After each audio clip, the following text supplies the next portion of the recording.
Hi, welcome to episode 1 of my Sankofa series.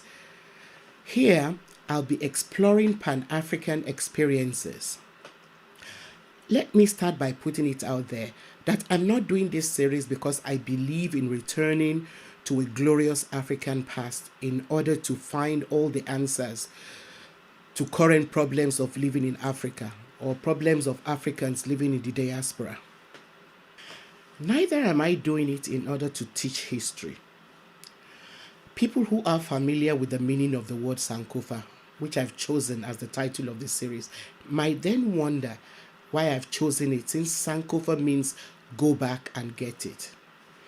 Apologies to native Twi speakers if my translation is not precisely accurate. Sankofa, as a saying symbolized by a bird which is looking backwards as it takes flight, has fascinated me since I first heard it about 20 years ago. The word Sankofa comes from Ghana, and Adinkra symbol for Sankofa represents it as a mythical bird flying forward with its head turned backwards. For many years, I used to wear a bronze bracelet with this symbol on it. The bird depicted in my bracelet had an egg in its mouth, which I was told represents germs of knowledge available in the past. The bird is seen holding the egg in its beak as it takes flight forward.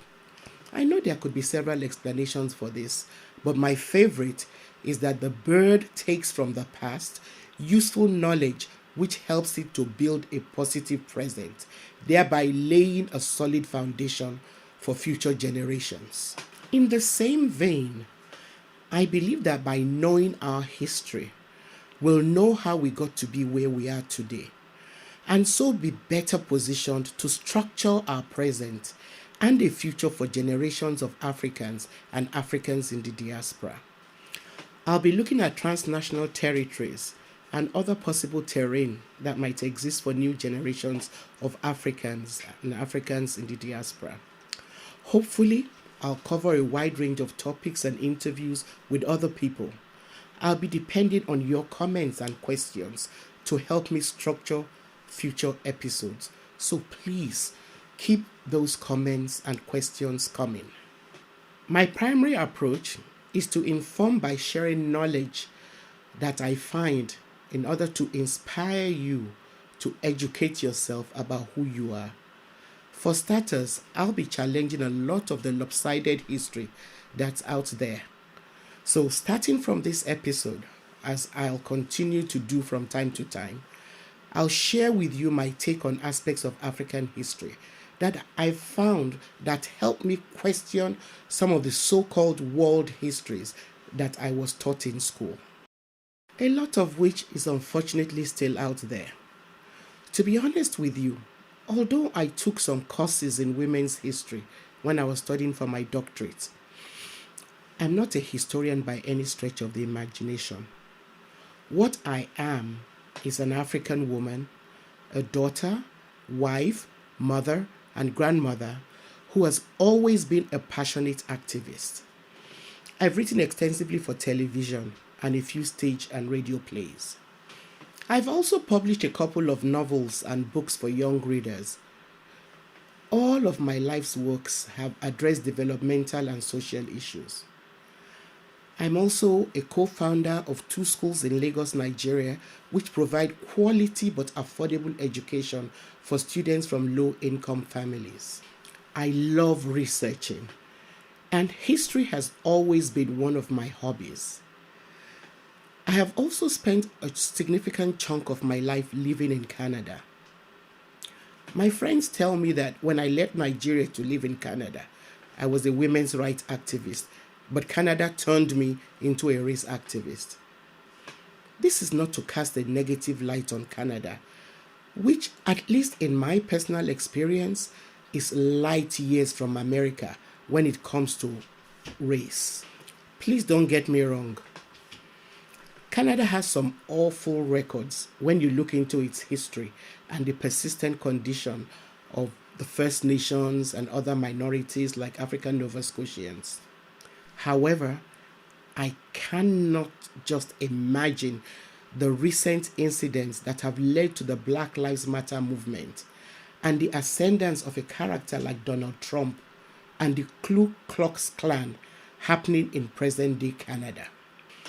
What I plan to do with the next couple of episodes, as well as from time to time in the near future, is to talk about interesting aspects of African history and spotlight some of the challenges, successes, and failures of Africa, Africans, and people of African descent. I'll also highlight current affairs and share special features, information about books and sources that throw more light on events and people past and present. I really hope that what I share here will inspire you enough to go and dig deeper. My approach to history, and indeed knowledge as a whole, is to question everything. Even what I share with you, don't just take my word for it. So you might wonder, why am I spending so much time on history? Well, a saying which has been ascribed to Marcus Garvey puts it very well for me. It says, a people without the knowledge of their past history, origin, and culture are like a tree without roots. I'll say that again. A people without the knowledge of their past history, origin, and culture are like a tree without roots. Garvey had his shortcomings, but this statement is profound. Think about it. A tree without roots is dead. If it's standing, it's simply being propped up by sand, the earth around it. It will not even take a particularly strong wind to bring it crushing down. Like I said earlier, I really love history. I have very fond memories of my earliest history lessons about the great African civilizations and historical figures like Mansa Musa, Emmanuel Agre, Jaja of Opobo, Nana of Ishekiri, to mention just a few. Although I must confess that because I had a grandmother who regaled me with stories about Dahomian women warriors and even about the achievements of her historical contemporaries like Sisi Charlotte Obasa and Fumilayo Ransom Kuti, I quickly figured out that the history I was being taught at school was incomplete because there were hardly any women in them. In fact, the only woman I remember from those early history classes was Queen Amina of Zaria. This foundation made me question even more the history that I was taught in secondary school, which, while purporting to be world history, was mostly European history. My children's generation was even worse off because they were not taught African history in primary school like I was, in spite of the fact that they attended primary school in Nigeria.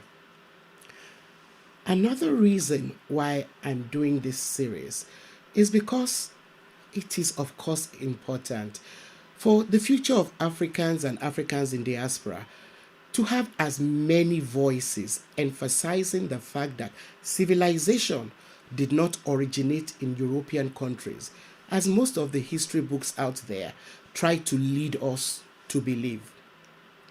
Neither does civilization end in the countries that now represent the so-called developed world.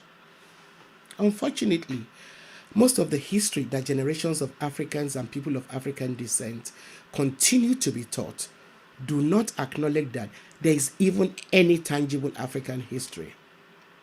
However, historians like John Henrik Clarke, please look out for his books.